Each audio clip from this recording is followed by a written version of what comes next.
So, how would a fight between Jermall Charlo and Demetrius Andrade go? Well, Demetrius Andrade was supposed to pretty much fight both of these dudes. Previously, Demetrius Andrade was at 154. He's supposed to defend his title at 154 against Jermall Charlo. I think this was like 2014. They were supposed to fight.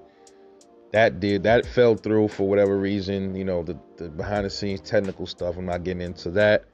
He was with, I think, like a branch of Rock Nation Boxing, and a lot of deals fell through. And he's saying that the shit just never materialized. So he moves up to 160, gets the WBO. Jermall Charlo has a WBC. Now Demetrius Andrade is with Eddie Hearn in Matchroom and stuff like that. So they claim that they sent Jermall Charlo a $7 million offer to fight. There's this whole thing going around that Demetrius Andrade, that he dug Jermall, but he's saying that's not the way it went. That wasn't true. But at any rate, how would a fight between Jermall Charlo and Demetrius Andrade go? Well, Demetrius Andrade, some people look at him as not being the most powerful of punchers. But when you look at it, man, like D. Jeff pointed this out. Shout out to D. Jeff. Go subscribe to Speaking My Sports Talk, man. Go subscribe to that channel. Good channel. He had brought up a fact that Demetrius Andrade does have power, but this is the way he positions his legs. He doesn't sit down on his stuff and on his punches well. And that, make everybody believe that, yeah, this dude don't really have any real punching power, but he in fact does. He's a very awkward fighter. Not hard to hit though, because he makes a lot of mistakes. He at times you'll see him drop his hands when he shouldn't. Sometimes he overcommits, throws wild swinging punches, leaves his face open.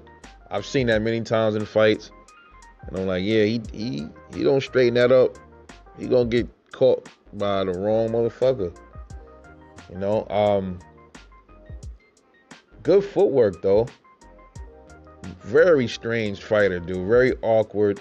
It looks like he'll frustrate the hell out of somebody in that ring, man. Because he's an awkward fighter. You don't know where the punches will come from weird angles. Fighters like that are a lot of times give people a lot of issues. Those kind of unorthodox type fighters like that. And Demetrius Andrade is one of those. And I think he'll give Jermall Charlo some issues in that ring. And I think, like I said, his power is underrated. Could he possibly hurt Jermall Charlo? We've never really seen Jermall Charlo hurt to the head, but I think Deverenchenko hurt him to the body.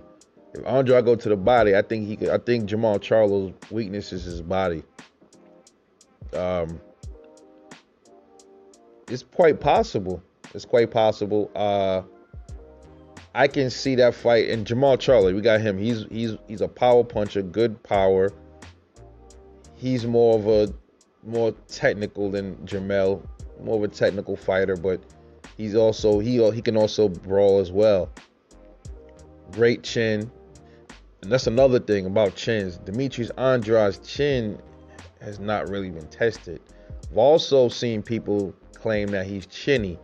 I've never seen anything suspect about his chin. I'm just saying he's never really been hit by somebody with power. See, that's the thing when it comes to a lot of these fights like that never happened, or fights that you can try to predict. It all comes down to like, okay, what can this dude take this power from this other person? A lot of it ultimately comes down to those things. And that is a factor in this fight as well. We don't know if Demetrius Andrade can handle Jermall Charlo's power. We don't even know if Jermall Charlo can handle Demetrius Andrade's power, because like I said, I think Demetrius Andrade's power is underrated. If he learns to sit on his punches, position his feet and legs a little bit better, we definitely see some power coming out of those punches. More power than what he already displays. You can tell he has power. He does have power. I can see that fight going to the cards. I don't see Jermall Charlo knocking out Demetrius Andrade. Reason I say that is, man, he couldn't even knock out Deverenchenko. Now, granted, Deverenchenko has a proven chin.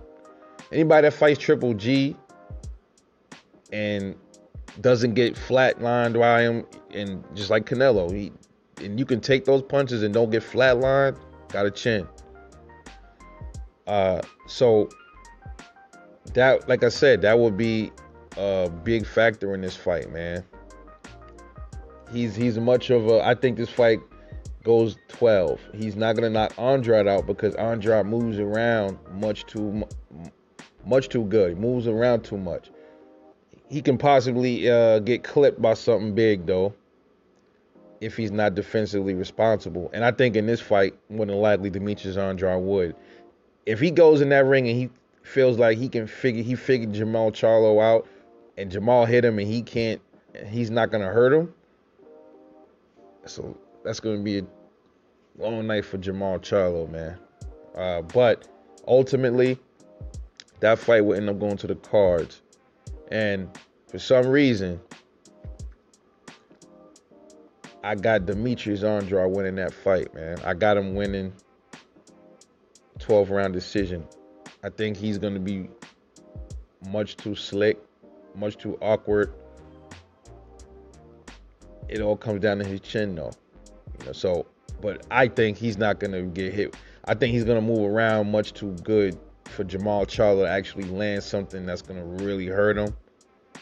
And I think he'll end up beating Jermall Charlo on the cards. 12-round decision, Demetrius Andrade. Just my take.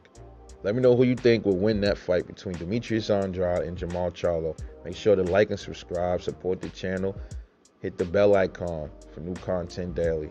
This is Rebel Life Boxing. I'll catch you guys on the next one. Peace.